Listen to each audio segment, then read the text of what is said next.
Hi everyone, Dan Cutler, Golf Course Superintendent here at Rio Verde. Just wanted to talk to you today about the transition aerification process and how it's going this year versus last year and why we're doing some of the things we're doing. If you've been out on Quail early this year, you've seen that we've aerified the roughs, the fairways, and the greens already. It was kind of nice to get that extra week of closure. We were able to get out on Quail early, get that back nine aerified, and then back to the front. Part of the reason we do the aerification is, one, we want to remove the material that it reduces some of the compaction in the greens and the playing surfaces.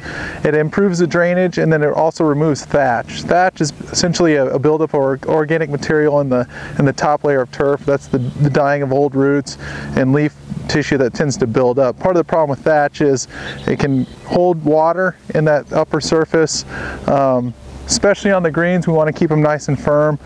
It can also restrict some oxygen, and it also allows some new root growth in those areas. So far in the transition, we're starting to see some Bermuda. I've seen a lot more Bermuda this year than we were at the same time last year. You're still going to see some of those thinner areas. We had the cooler temperatures these last weeks. As it starts to heat up, the humidity starts to increase. We'll see more increase in the runners and the Bermuda grass and fill in those thinner areas. I think this year will be a better transition than last year, as I've already seen a lot more Bermuda out there. We're going to be continuing to fertilize those areas to push that Bermuda to fill in.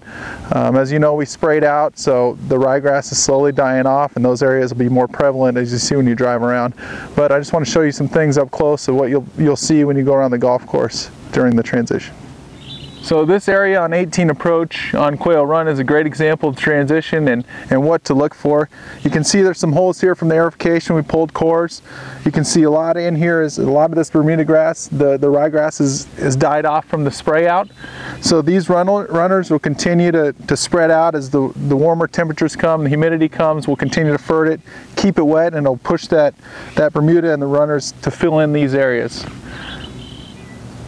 So that kind of sums up the early stages of the transition. If you have any questions concerning transition, please feel free to ask, but we'll keep you updated on the progress as we continue through the summer.